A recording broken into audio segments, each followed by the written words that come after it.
लघु खनिज द्रव्य चोरी दिनकु दिन वृद्धि पाइबारे लागिछि। मयूरभंज जिल्लारू माटी मुरम और बाली पड़ोशी बालेश्वर जिल्ला और पड़ोशी पश्चिमबंग को प्रत्येक दिन विलंबित राति चालाण हेउछि। तेबे राज्य रे सरकार बदलिबा परे मयूरभंज जिल्लारू लघु खनिज द्रव्य चालाण विषय रे मंत्री कौन कहिथिले सुनंतु।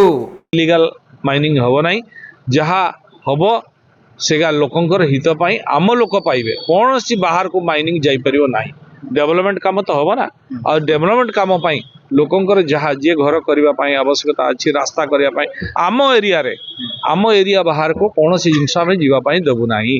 तेणु ये मध्य मो स्पष्ट भाव में कहिछि, आपण मानकु भी मु कहूछि जहा हबो आम लोक पाइबे। मु जेमति आगुरु भी कहिथिली, मोर आंदोलन आपण उठेइले, मो आंदोलन सब बेले थिला, आपण माने देखिथिबे। बाली कथा हो, मुरुम कथा हो, माटी कथा हो, मो सब बेले उठाउथिले ट्रैक्टर वाला नियंतु एवं लोकल लोक को दियंतु। कौन से डंपर रे बाहर को जाई परिबो नाही। तबे राजस्व विभाग और माइनिंग विभाग पक्षरु सठिक भाव में चढ़ाऊ करा जाउ नथवा बेले एनफोर्समेंट टीम चढ़ाऊ करी 8टी बाली बुझेई डंपर को जबत करिसंती। हेले समस्त गाड़ीर ड्राइवर घटनास्थल मारी फेरार। एक्चुअली एटा हमर कोन कोंती आमे तो को रूट रे आसु बोली जानूनु, किंतु जेते बेले आमे एक्चुअली नाइट एनफोर्समेंट थिला जोडा कि हमर कोन कोंती जोडा एक्चुअली हमर डिस्ट्रिक्ट एडमिनिस्ट्रेटिव बाडू कि हमर माइनिंग अथॉरिटी रो जोडा एक्चुअली नाइट रेगुलर जो रूटीन एनफोर्समेंट हुए सेतिर आमे ए सब गाड़ी तो डिटेक्ट करथिलु। तबे पुलिस और माइनिंग विभाग को चकमा देई लघु खनिज द्रव्यर चोरी बढ़िबारे लागिछि। विशेषकर रासगोविंदपुर तहसील अंतर्गत डेंगानालिया, कुशडीहा, दलईडी, बांकबण आदि विभिन्न स्थानरू बेआईन भावे माटी हेउछि चोरा चालाण। एपरिकी 33 केभी विद्युत खुंट तलू 4 ରୁ 5 फुट गभीर रे माटी ताड़ी नहीं माफिया, जो स्थानीय अंचल लोकंक मध्यरे असंतोष प्रकाश पाइथिबा बेले शह शह बेआईन बाली डंपर बिना कागज पत्र रे अमरदा फांडी होई बाहर को चालाण हेउथबा अभियोग होईछि। तबे लघु खनिज द्रव्य चोरी संपर्क रे मंत्री जो प्रतिक्रिया रखिथिले सेपरी हेउनथबा देखिबाको मिलुछि।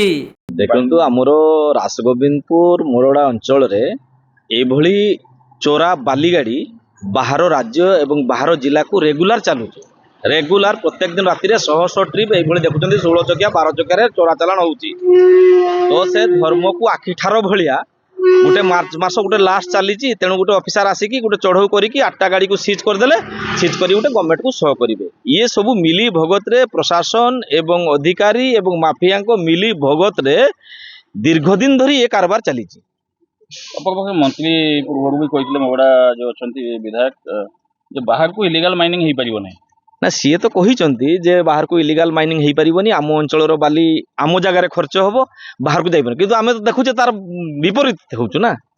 तांकर वास्तव कथा कहवा एवं वर्तमान आज जो धरा पड़ा गाड़ी जो आमर द्वारा आज धरा पड़ी 8टा डंपर कौट वेस्ट बेंगल गाड़ी गुड़ा वेस्ट बेंगल जाऊला। तेणु कहवा एवं कार्य हेबेन हेबेन कौन दाबी रखिए आमे दाबी एटा करिबु जे खादान को ठीक भाव में नीलाम करी ऑक्शन करी ता सरकारी नियम अनुसार बाली उत्तोलन हो एवं बाली निज अंचल रे आवश्यकता पूरण हैला परे कौन जीवो कौन करिवो तापर करिबा आवश्यकता अछि। प्रशासन रो गोटे कठोर पदक्षेप नबर आवश्यकता अछि। एबळे माटी मुगम भी बेधड़क भाव में चली छै। आज्ञा आमे तो देखुचु दीर्घ दिन धरी माटी मुरुम बाली ए अंचल रे बेधड़क भाव में चली जाछि। माने जहा माने प्रचुर माने एटा कहबा पई गले बहुत मात्रा रे बढ़ी चली छै। कड़ा पदक्षेप आवश्यकता अछि। मयूरभंज जिला मुरडारू ज्ञानरंजन बेहेरांक रिपोर्ट, कोणार्क लाइव।